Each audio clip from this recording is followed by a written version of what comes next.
Bismillahirrahmanirrahim. Assalamualaikum warahmatullahi wabarakatuh. Alhamdulillah, wassalatu wassalamu ala rasulillah wa ala alihi wa sahbihi wa man walah, wa la hawla wa la quwwata illa billahi wa ba'd. Rabbi shrah li sadri wa yassir li amri wa hlul 'uqdatam min lisani yafqahu qawli. Pemirsa yang dimuliakan Allah Subhanahu wa taala, alhamdulillah puji syukur kita panjatkan kepada Allah Subhanahu wa taala yang telah memberikan kita kesempatan untuk berjumpa di kesempatan kali ini dalam rangka membahas permasalahan mengenai bulan Ramadan. Dan insya Allah ta'ala pada kesempatan kali ini kita akan membahas tentang amal-amal yang terkait dengan Idul Fitri. Ya. Dan yang pertama kita bahas adalah tentang zakat fitri atau yang dikenal oleh sebagian orang dengan zakat fitrah. Ya. Namun penamaan yang lebih tepat adalah zakatul fitr, ya, zakat fitri. Kenapa demikian? Karena fitri itu berasal dari kata al-fitr, yaitu berbuka. Ya, jadi hari raya Idul Fitri adalah hari raya berbuka. Nabi SAW mengatakan, as-sawmu yawma tasumun. Puasa adalah hari di mana kalian semua berpuasa. Wal fitru yawma tuftirun. Dan Idul Fitri adalah hari di mana kalian semua berbuka. Ya, wal adha yauma tudhahun, dan Idul Adha adalah hari di mana kalian semua menyembelih. Ya, maka yang lebih tepat adalah disebut dengan zakatul fitr. Ya, karena itu adalah hari di mana kita berbuka. Ya, dan zakat yang ditunaikan pada hari tersebut adalah zakat fitri. Namun apakah boleh disebut zakat fitrah? Maka kita katakan bahwa memang sebagian ulama menyebut dengan istilah zakat fitrah, dan itu boleh, ya, karena fitrah di sini diambil dari kata fitrah, yaitu yang bermakna khilqah, yang artinya penciptaan atau jiwa. Ya, hal ini karena zakat fitrah atau zakat fitri itu dikenakan per jiwa, ya, bukan sesuai dengan jumlah harta, tapi sesuai dengan jiwa, ya, sehingga sebagian ulama menyebutnya dengan zakat fitrah. Ya. Kemudian apa yang dizakatkan, ya, maka yang dizakatkan di sini adalah makanan penduduk negeri tersebut. Ya, kalau kita di Indonesia maka yang lazim adalah beras, ya, sesuai dengan makanan yang umum ada di negeri kita. Berapakah takarannya? Maka Nabi SAW telah menyebutkan dalam sebuah hadis, ya, farada Rasulullah SAW zakat al-fitri sa'an min tamrin. Ya, Nabi SAW telah mewajibkan zakat fitri, yaitu 1 sok untuk tamr atau kurma, au sa'an, ya, atau 1 sok min syairin untuk gandum. Ya, jadi zakat fitri itu hukum asalnya adalah bentuknya takaran atau volume. Ya, 1 sok itu sama dengan 4 mud. Ya, dan 1 mud itu kurang lebih adalah kedua tangan ditelungkupkan seperti ini, kemudian diisi, ini 1 mud, dan ini dikalikan 4, ya, 4 kali ini, maka itu satu sok namanya. Nah, kemudian karena di masa sekarang kita lebih familiar dengan berat, maka kemudian sebagian ulama berijtihad, para ulama berijtihad mengenai bagaimana konversi dari volume ini ke berat untuk masing-masing bahan makanan, ya, karena tentu berbeda antara kurma dengan gandum dengan beras, dan masing-masing beras pun berbeda-beda. Maka di antara ijtihad yang berlaku di kalangan beberapa mazhab adalah 1 sok beras itu setara dengan 2,75 kg. Ya, itu yang biasa kita gunakan. Namun seandainya ada yang memakai 2,5 pun, insya Allah juga tidak mengapa, karena juga itu masalah ijtihadiyah, ya, masalah yang para ulama berbeda pendapat tentang konversinya. Kemudian ada pertanyaan juga, bagaimana hukum zakat dengan uang? Ya, apakah boleh? Maka jawabannya adalah boleh jika diniatkan untuk dibelikan beras. Misalnya dia menitipkan kepada panitia berupa uang, tolong nanti ini diberikan beras, maka boleh, ya, dia menitipkannya untuk dikonversi menjadi beras, kemudian nanti dibagikan dalam bentuk beras. Ya, jadi bukan uang dibagikan, tidak. Ya, tetap makanan pokok nanti yang dibagikan. Ya. Kemudian tujuannya apa? Ya, kenapa Allah mensyariatkan adanya zakat fitri ini? maka setidaknya ada dua tujuan utama sebagaimana disabdakan dalam sebuah hadis, farada Rasulullah sallallahu alaihi wasallam zakat al-fitri tuhratan lis-shaimi minal laghwi war rafath. Ya.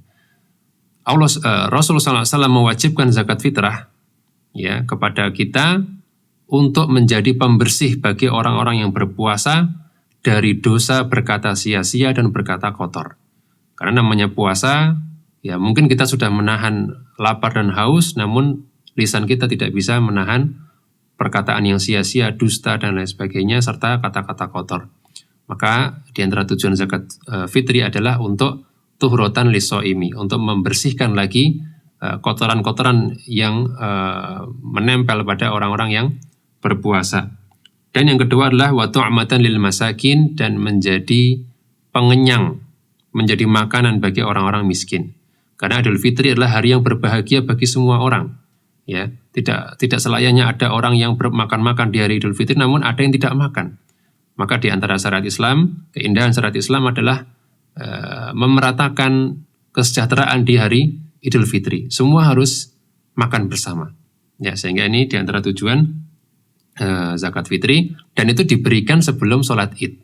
Ya, waktu pelaksanaannya bisa dimulai dari beberapa malam sebelum. Ya, para ulama menjelaskan boleh ya dimulai malam mungkin ke-27 atau 28 untuk pengumpulan, karena kita memang butuh waktu ya untuk penimbangan dan lain sebagainya. Ya, baru kemudian nanti dibagikan harus sebelum sholat Id. Ya, karena Nabi SAW mengatakan man addaha qabla sholati fahiya zakatun maqbulah. Kalau dia diberikan sebelum sholat Id, maka dia adalah zakat yang diterima. Statusnya adalah zakat fitri atau zakat fitrah.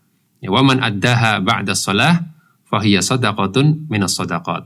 Tapi kalau dia diberikan setelah sholat Id, maka statusnya hanya sebagai sedekah biasa.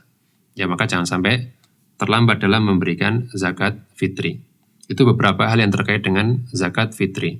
Kemudian yang kedua, di antara yang disyariatkan ketika menjelang Idul Fitri atau ketika memasuki Idul Fitri adalah bertakbir. Ya, Allah Ta'ala mengatakan walitukmilul iddata walitukabbirullaha ala ma hadakum. Ya. Dan supaya kalian menyempurnakan bilangan hari tersebut, dan supaya kalian bertakbir, ya, menyebut nama Allah dengan bertakbir atas apa yang Allah berikan kepada kalian berupa petunjuk. Ya, jadi ini di antara syariat ketika memasuki bulan Syawal, ketika mulai 1 Syawal yaitu di waktu maghrib pada akhir Ramadan memasuki bulan Syawal, maka sudah disyariatkan untuk bertakbir, ya. Dan takbir yang diucapkan adalah sebagaimana yang sudah biasa kita ucapkan, boleh dengan takbir diawali dengan 2 kali takbir atau 3 kali takbir. Contohnya Allahu Akbar, la ilaha illallah, wallahu akbar walillahil hamd. Ya, kita lihat tadi ada 2 takbir di awal. Atau 3 takbir juga boleh. Ya, Allahu Akbar,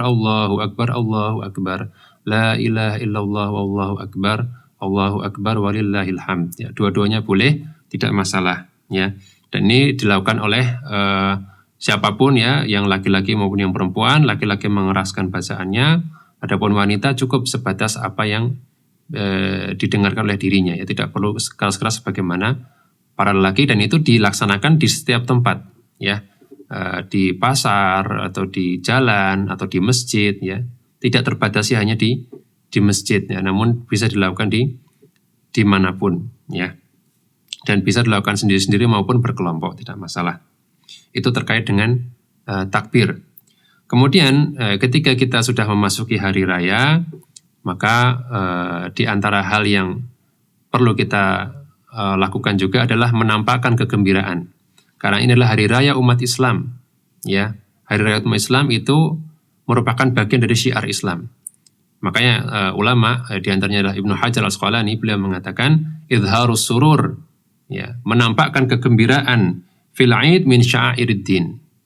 Menampakkan kegembiraan ketika hari raya merupakan bagian dari syiar agama. Ya. Jadi kita tampakkan bahwa kita ini bergembira di hari raya tersebut, dan juga kita wujudkan dengan mengucapkan selamat ya kepada sesama muslim ya, bisa dengan mengucapkan dengan kata-kata yang biasa kita ucapkan ya, minal aidin wal faizin boleh ya, atau Aid Mubarak boleh, atau sebagaimana yang dilakukan oleh para sahabat ya, di mana mereka mengatakan taqabbalallahu minna wa minkum. Ya, semoga Allah menerima amal kami dan amal kalian. Karena kita tidak tahu ya Ramadan yang sudah kita lalui apakah amal kita diterima oleh Allah atau tidak. Ya, maka sudah selayaknya kita merasa khawatir ya, tidak merasa aman, tidak merasa kemudian langsung Idul Fitri langsung kita suci dari dosa, tidak. Ya, kita punya harapan demikian, tapi kita jangan pede dengan status bahwa saya sudah kembali suci, tidak. Ya, namun kita mohon kepada Allah agar Allah menerima amal-amal kita selama bulan Ramadan ini. Ya, barangkali itu yang bisa kami sampaikan terkait dengan Idul Fitri. Semoga memberikan tambahan manfaat dan ilmu pengetahuan bagi kita semua. Wassalamualaikum warahmatullahi wabarakatuh. Wa akhiru da'wana alhamdulillahi rabbil alamin.